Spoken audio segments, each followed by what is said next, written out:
السلام علیکم ورحمۃ اللہ وبرکاتہ۔ بسم اللہ الرحمن الرحیم، الحمد للہ رب العالمین، والصلاة والسلام علی رسول اللہ وعلی آلہ واصحابہ واتباعہ الی یوم الدین، اما بعد۔ محترم ناظرین، الحمدللہ ہم نے دروس رمضان کے 5 درس مکمل کر لیے ہیں اور اس چھٹے درس میں ہم آپ کے سامنے حاضر ہیں۔ اس درس میں انشاءاللہ اللہ کی توفیق سے ہم رمضان اور سرکش شیاطین اس تعلق سے کچھ باتیں جاننے اور سمجھنے کی کوشش کریں گے۔ آپ یہ بات اچھی طرح جان لیجئے کہ جنات اور شیاطین کا وجود ہے، وہ ذی روح ہیں، جاندار ہیں۔ اللہ تعالیٰ نے انسان سے پہلے شیطان کو پیدا کیا ہے، ابلیس کو، اور ابلیس کی آل اولاد انسان سے پہلے دنیا میں آباد تھی۔ ابلیس کو اللہ تعالیٰ نے آسمان میں اپنی عبادت کے لیے رکھا تھا، جیسے کہ اس نے آدم اور حوا علیہ السلام کو جنت میں رکھا تھا۔ اللہ تعالیٰ نے جب آدم علیہ السلام کو پیدا کیا تو یوں فرماتا ہے، وَإِذْ قَالَ رَبُّكَ لِلْمَلَائِكَةِ إِنِّي خَالِقٌ بَشَرًا مِّن طِينٍ فَإِذَا سَوَّيْتُهُ وَنَفَخْتُ فِيهِ مِن رُّوحِي فَقَعُوا لَهُ سَاجِدِينَ فَسَجَدَ الْمَلَائِكَةُ كُلُّهُمْ أَجْمَعُونَ إِلَّا إِبْلِيسَ أَبَىٰ وَاسْتَكْبَرَ وَكَانَ مِنَ الْكَافِرِينَ۔ اللہ تعالیٰ نے فرشتوں سے کہا کہ میں مٹی سے ایک انسان بنانے والا ہوں، جب میں اسے بالکل درست کر دوں اور اس میں روح پھونک دوں، اسے جیتا جاگتا کر دوں، تو تم سب اس کو سجدہ کرنا۔ چنانچہ فرشتے تو اللہ تعالیٰ کے تابع فرمان ہیں، اللہ کے فرما بردار ہیں، لا یعصون اللہ ما امرہم ویفعلون ما یؤمرون، اللہ کے حکم کی ذرا سی بھی نافرمانی نہیں کرتے، حکم عدولی نہیں کرتے، اور وہی کچھ کرتے ہیں اللہ نے جس کا حکم دیا ہو۔ لہٰذا جیسے ہی آدم علیہ السلام جیتے جاگتے انسان بنے، اللہ کے حکم کے مطابق فرشتے ان کے لیے سجدے میں گر گئے، لیکن ابلیس نے سجدہ نہیں کیا، اس نے انکار کر دیا، تکبر میں آ گیا، گھمنڈ میں آ گیا، اور اس وجہ سے تکبر اور انکار کی وجہ سے وہ کافر ہو گیا۔ اللہ عز و جل نے اس سے پوچھا، ما منعک ان تسجد لما خلقت بیدی استکبرت ام کنت من العالین قال انا خیر منہ خلقتنی من نار وخلقتہ من طین قال فاخرج فانک من الصاغرین۔ اللہ عز و جل نے شیطان سے پوچھا،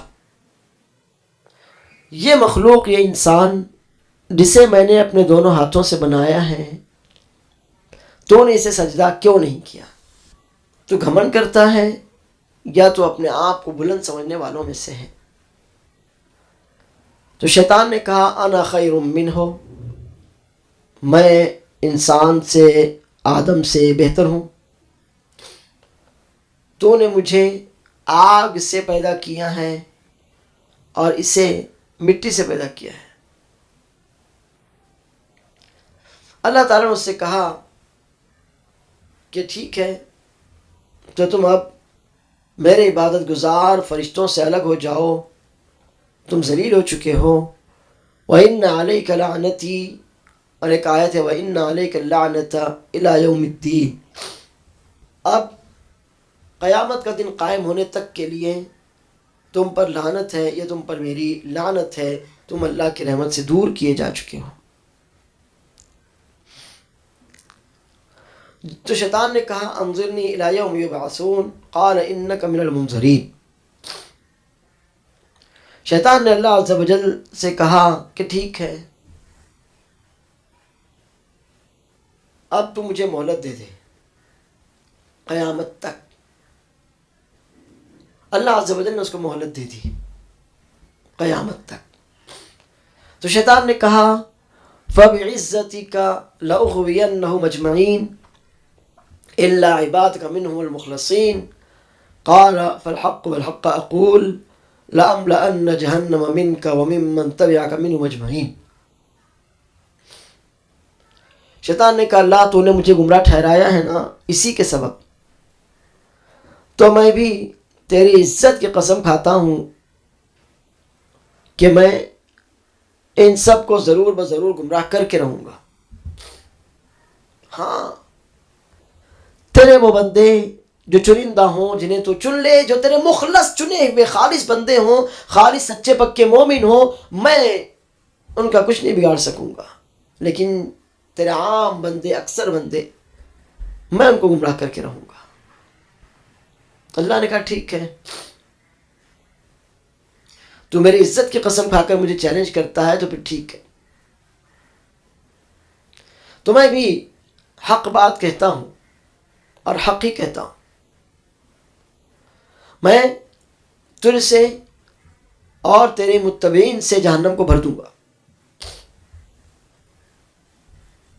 تجھ سے اور تیرے متبعین سے جہنم کو بھر دوں گا۔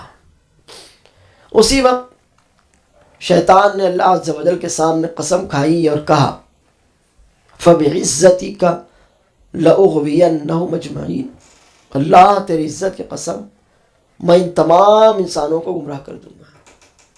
اللہ تعالیٰ نے آدم اور حوا علیہ السلام کو جنت میں رکھا اور بتایا کہ اس کے بہکاوے میں نہ آنا۔ أَلَمْ أَقُلْ لَكُمَا إِنَّ الشَّيْطَانَ لَكُمْ عَدُوٌّ مُبِينٌ، جب وہ بہکاوے میں آ گئے، ممنوع پھل کھا لیا، تو اللہ عز و جل نے کہا کیا میں نے تمہیں بتایا نہیں تھا کہ شیطان تمہارا کھلا ہوا دشمن ہے؟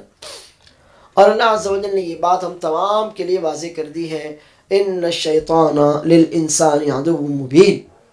اللہ فرما چکا ہے ان الشیطان لکم عدو فاتخذوه عدوا انما يدعو حزبه ليكونوا من اصحاب السعیر، بے شک شیطان انسانوں کا کھلا ہوا دشمن ہے اور وہ آگے سے، پیچھے سے، دائیں سے، بائیں سے، ہر طرف سے انسانوں پر حملہ آور ہوتا اور انہیں گمراہ کر کے اللہ کے راستے اور اللہ کی رحمت سے دور کرنے کے لیے ہر ممکن جتن اور کوشش کر لیتا ہے۔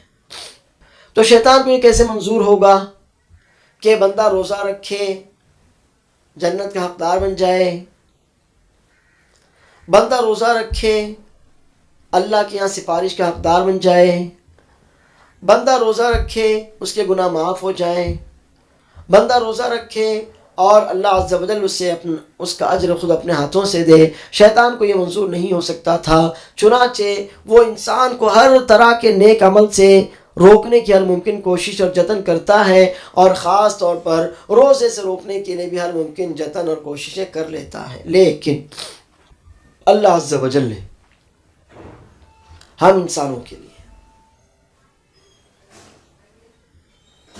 جہاں روزوں کے ذریعے رحمت کا حصول ممکن بنایا ہے، وہیں روزے رکھنا اور اپنے آپ کو اللہ کی رحمت کا حقدار بنا لینا بھی اللہ عز و جل نے ہمارے لیے بہت ہی زیادہ آسان کر دیا ہے۔ اور یہی وجہ ہے کہ اللہ تعالی رمضان میں اپنے بندوں کو اپنی رحمت کا مستحق بنانے کے لیے ان کے لیے کئی طرح کے انتظامات کرتا ہے۔ انہیں انتظامات میں سے 4 بڑی باتیں میں آپ کے سامنے رکھنا چاہوں گا۔ اللہ کے رسول صلی اللہ علیہ وسلم فرماتے ہیں اذا كان اول ليلة من رمضان فتحت ابواب الجنة وغلقت ابواب بجهنم وسلسلة الشياطين وفي رواية وصفدت الشياطين ومردت الجن ونادى مناد أن يا باغي الخير أقبل ويا باغي الشر أقصر. اللہ کے رسول صلی اللہ علیہ وسلم کے اس فرمان مبارک کا ترجمہ ہے کہ جب رمضان کی پہلی رات ہوتی ہے تو اسی وقت سے جنت کے دروازے کھول دیے جاتے ہیں. فلم یغلق منہا باب، اور رمضان مکمل ہو جانے تک کوئی دروازہ بند نہیں کیا جاتا. ایک روایت میں الفاظ ہیں فتحت ابواب السماء، آسمان کے دروازے کھول دیے جاتے ہیں، اور ایک روایت کے الفاظ ہیں فتحت ابواب الرحمہ، رحمت کے دروازے کھول دیے جاتے ہیں.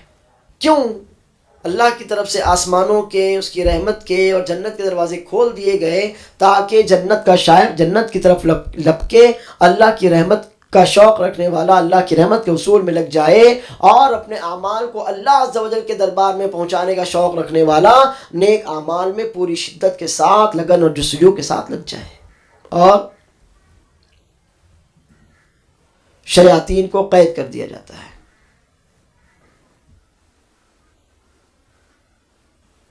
کیوں؟ جو سرکش قسم کے شیاطین اور جنات ہیں، اللہ تعالیٰ انہیں بیڑیوں میں جکڑتا اور انہیں قید کر دیتا ہے رمضان بھر، کہ یہ اللہ کے نیک بندوں کو بہکا نہ سکے، اللہ کے نیک بندوں کو گمراہ نہ کر سکے. وہ مومنین جو اللہ کی رضا کے طلبگار ہیں، شیطان ان کی راہ میں کوئی روڑا نہ کر سکے. روزوں سے روکنا، نمازوں سے روکنا، تلاوت کلام پاک سے روکنا، دعاؤں سے روکنا، ذکر و اذکار سے روکنا، صدقہ و خیرات سے روکنا. غرض یہی سارے کام تو ہیں جو انسان رمضان میں بڑھ چڑھ کر کرتا ہے. اب اگر شیاطین رمضان میں بھی اس کا ساتھ نہ چھوڑیں، لگاتار اس پر وار کرتے چلے جائیں، تو جیسے دوسرے 11 مہینوں میں بندے کی حالت ہوتی ہے کہ بہت سی نیکیاں چھوٹ جاتی ہیں، بہت سی نیکیوں کی طرف توجہ نہیں جاتی، بہت سی نیکیوں میں ہم کوتاہی کر لیتے ہیں، حتیٰ کہ فرائض میں بھی ہم سے کوتاہیاں ہو جاتی ہیں. اللہ عز و جل نے نہیں چاہا کہ رمضان کا مبارک مہینہ آئے، جس مبارک مہینے میں اللہ تعالیٰ کی رحمت عام ہو جاتی ہے، اتنی عام ہوتی ہے کہ اللہ کے رسول صلی اللہ علیہ وسلم فرماتے ہیں وَلِلَّهِ عُتَقَاءُ مِنَ النَّارِ وَذَلِكَ كُلَّ لَيْلَةٍ. رمضان میں اللہ تعالی بہت سے لوگوں کو جہنم سے آزاد کرتا ہے، اور جہنم سے آزادی روزانہ رات کے وقت ہوتی ہے. بعض کے وجہ سے سمجھ میں آتا ہے کہ افطار کے وقت ہوتی ہے، غرض کبھی بھی ہوتی تو ہے. اللہ تعالیٰ روزانہ اپنے بہت سے بندوں کو جہنم سے آزاد کر دیتا ہے. لہٰذا اللہ تعالیٰ کی رحمت کا تقاضا ہوا کہ بندے نیکیوں میں آگے بڑھیں. انہیں نیکیوں سے روکنے والا شیطان موجود نہ ہو، ان کے لیے نیکیوں کو بوجھل بنا دینے والا شیطان موجود نہ ہو. اس لیے کہ انسان اپنی شہوت کے کاموں کو آسان اور ہلکا سمجھتا ہے، اور نیکیاں یا عبادتیں جن میں اس کی خواہش شہوت نہیں ہوتی، وہ ان کو بوجھل اور مشکل تصور کرتا ہے. حالانکہ نیکیاں، اللہ کی اطاعت، رسول اللہ صلی اللہ علیہ وسلم کی فرما برداری ایک مومن کے لیے زیادہ آسان ہے. اللہ تعالیٰ فرماتا ہے وَاسْتَعِينُوا بِالصَّبْرِ وَالصَّلَاةِ وَإِنَّهَا لَكَبِيرَةٌ إِلَّا عَلَى الْخَاشِعِينَ. صبر اور صلاۃ کے ذریعے اللہ سے مدد مانگو. صبر یا تو عمومی معنی میں صبر، اور یا تو بعض سیرت میں مفسرین کے مطابق صبر بمعنی روزہ. تو صبر اور نمازوں کے ذریعے اللہ تعالیٰ کی مدد چاہو. اور ہاں، یہ نماز، یہ عبادتیں یقیناً بوجھل ہوتی ہیں، مگر کس پر نہیں ہوتی؟ اللہ کا تقوی، اللہ کا خوف، اللہ کی رغبت رکھنے والوں کے لیے یہ بوجھل نہیں ہوتی، لیکن جن کے دلوں میں اللہ کا تقویٰ نہ ہو، اللہ کا خوف نہ ہو، اللہ کا ڈر نہ ہو، اللہ کے لیے کچھ کرنے کی چاہ نہ ہو، تو ان کے لیے نمازیں اور عبادتیں بوجھل اور دشوار ہو جاتی ہیں۔ عبادتوں کو بوجھل بنانے کا کام بھی شیطان کرتا ہے۔ شیطان یا تو سرے سے عبادت سے روک دینا چاہتا ہے، اور یا تو عبادتوں کو بوجھل اور دشوار بنانے کا کام کرتا ہے۔ دونوں ہی صورتوں میں اللہ عز و جل نے جب رمضان کے مہینے کا یہ مقصد بتایا کہ بندے اس مہینے میں زیادہ سے زیادہ عبادتیں کر کے اللہ تعالیٰ کو راضی کر لیں، اللہ کی رحمتوں کے حقدار بن جائیں، اللہ عز و جل کی جنتوں کے وارث بن جائیں، تو اللہ عز و جل کی رحمت کا یہ مزید تقاضا ہوا کہ شیطان جو انسانوں کا کھلا ہوا دشمن ہے، اللہ تعالیٰ رمضان میں اسے جکڑ دیتا ہے۔ سارے سرکش شیاطین، سارے سرکش جنات، جو جنات اور شیاطین کے سردار بنے گھومتے ہوں گے، اللہ تعالیٰ ان سب کو بیڑیوں میں جکڑ کر قید کر دیتا ہے، قید کر دیتا ہے ان سب کو۔ یہ سارے لوازمات کس کے لیے ہیں؟ یہ ساری نوازشیں اور احسانات ہمارے اور آپ کے لیے ہیں۔ یہ ساری عنایات رمضان سے فائدہ اٹھانے والوں کے لیے۔ اللہ تعالیٰ کے رحم و کرم کا یہ مظہر روزے داروں کے لیے۔ اب اگر ہم جیسے رمضان میں سے پہلے تھے ویسے رمضان میں بھی رہیں، جیسے ہم عام دنوں میں روزے اور نماز سے دور تھے ایسے رمضان میں بھی رہیں۔ عام دنوں میں ہم نے روزے اور نماز کو بوجھل سمجھا ہوا تھا، رمضان میں بھی روزے اور نماز کو ہم بوجھل سمجھیں۔ جیسے ہم عام دنوں میں گناہ کو، عام دنوں میں ہم گناہوں کے قریب ہوتے تھے، اگر رمضان میں بھی گناہوں کے قریب رہیں۔ عام دنوں میں گناہ ہمارے لیے آسان تھے، رمضان میں بھی شیطان کے بہکاوے سے وہ گناہ آسان رہیں۔ تو آپ یہ بتائیے کہ پھر کیا ایک مومن بندہ پورے طور پر رمضان سے اور روزوں سے فائدہ اٹھا سکتا ہے؟ جی نہیں، جی نہیں۔ گناہوں سے بچنا، نیکیاں کرنا اور رمضان سے پورے طور پر فائدہ اٹھانا اسی وقت ممکن ہو سکتا ہے جب کہ ہمارے دشمن کو قید کر دیا جائے، ہمارے دشمن کو ہم پر وار کرنے، حملہ کرنے سے روک دیا جائے، ہمارے دشمن کو دی ہوئی قوتیں اور صلاحیتیں کم کر دی جائیں یا ان کو چھین لیا جائے، تبھی ایک مومن صحیح معنی میں رمضان سے فائدہ اٹھا سکتا ہے۔ یہ بھی ہم پر اللہ عز و جل کا بڑا فضل اور کرم ہوا کہ رمضان میں وہ شیاطین کو قید کر دیتا ہے۔ اب وہ لوگ جو رمضان میں بھی گناہ کرتے ہیں،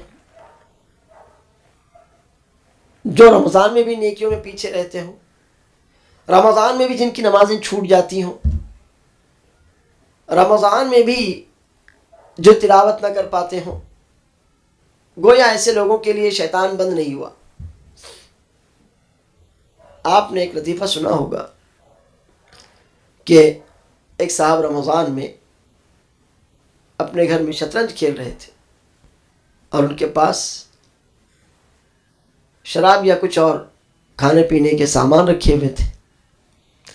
ان کے ایک مسلمان دوست ان سے ملنے آئے تو دیکھا کہ رمضان کا مبارک مہینہ ہے، یہ صاحب شطرنج کھیل رہے ہیں اور ساتھ میں کچھ حرام کچھ حلال چیزیں رکھی ہوئی ہیں۔ تو کہا حضرت میں نے ایک حدیث سنی تھی کہ رمضان میں شیطان قید کر دیا جاتا ہے، مگر آپ کو دیکھ کر مجھے اس حدیث کے صحیح ہونے نہ ہونے میں شبہ ہو چلا ہے، شک ہو رہا ہے۔ تو انہوں نے جواب دیا کہ نہیں حضرت، آپ حدیث کو لے کر اپنے دل میں شک نہ آنے دیں، وہ حدیث بالکل صحیح ہے، مگر وہ جگہ جہاں شیطان کو قید کر دیا جاتا ہے وہ یہی میرا گھر ہے۔ نعوذ باللہ۔ کہنا یہ ہے کہ رمضان میں اللہ تعالیٰ اپنے بندوں کو مکمل طور پر اپنا بنا لینا چاہتا ہے۔ رمضان سے پورا فائدہ اٹھانے کے لیے اللہ تعالیٰ ان کے لیے ہر طرح کی آب و ہوا سازگار کرنا چاہتا ہے، ماحول سازگار کرنا چاہتا ہے۔ اور یہی وجہ ہے کہ ایک اور کام کیا جاتا ہے ونادى مناد یا باغی الخیر اقبل ویا باغی الشر اقصر. ایک آواز لگانے والا آواز لگاتا ہے اے خیر کے طالب آگے بڑھ، مزید خیر کر اور نیکیاں کر اور اچھائیاں کر. اور اے شر کے طالب، شر کرنے والے، گناہ کرنے والے، اب تو باز آ جا، اب تو چھوڑ دے. اس سے ہم اس نتیجے تک پہنچے ہیں کہ رمضان اور سرکش شیاطین دونوں ایک ساتھ نہیں چل سکتے. سرکش شیاطین 11 مہینے اللہ کی طرف سے کھلی چھوٹ میں ہوتے ہیں، لیکن رمضان کا مہینہ آتے ہی انہیں قید کر دیا جاتا ہے. لیکن بھلا بتائیے، ہم وہ لوگ جو جیسے عام دنوں میں گناہ کرتے تھے رمضان میں بھی گناہ کرتے ہیں، تو کیا شیطان کو قید کر دی جانے کا ہمارے لیے کوئی فائدہ ہوا؟ ایسے ہی وہ لوگ جو عام دنوں میں بھی نیکیوں سے دور رہتے تھے رمضان میں بھی دور رہتے ہیں، تو کیا شیاطین کو قید کیے جانے کا ایسے لوگوں کو کوئی فائدہ ہو سکا؟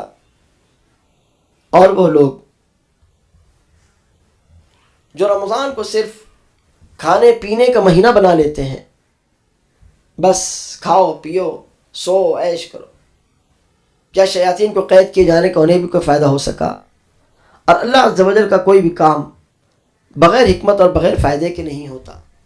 حکمت اور انسانوں کے لیے فائدے سے اللہ کا کام خالی نہیں ہوتا. جب اللہ تعالیٰ نے رمضان میں سرکش شیاطین کو قید کر دیا، آسمان کے رحمت کے جنت کے دروازے کھول دیے، جنت کے دروازے کھول دیے، اب مہینہ مکمل ہونے تک جنت کا کوئی دروازہ بند نہیں کیا جائے گا. جہنم کے دروازے بند کر دیے، اب رمضان کا مہینہ مکمل ہونے تک جہنم کا کوئی دروازہ نہیں کھولا جائے گا. اور آواز لگانے والا آواز لگا رہا ہے پہلی رات کو. اتنا سب ہونے کے بعد بھی، نیکیوں کی راہ اتنی زیادہ آسان اور ہموار کرنے کے بعد بھی، گناہوں کا راستہ اتنا زیادہ مشکل کرنے کے باوجود، گناہ کی دعوت دینے والے شیطان جنات کو قید کر دینے کے باوجود، اگر کوئی شخص رمضان میں نیکیاں نہ کر سکے، اس کی مغفرت کیسے ہوگی؟ وہ اللہ کی رحمت کا حقدار کیسے ہوگا؟ اور جو آدمی رمضان میں بھی گناہ پر گناہ کیا چلا جائے تو آخر اس کا کیسا ایمان ہوگا کہ اللہ تعالیٰ تو اس کے لیے ماحول سازگار کرتا چلا جائے اور یہ بندہ خود اپنے لیے جہنم کے دروازے کھولتا اور جنت کے دروازے بند کرتا چلا جائے.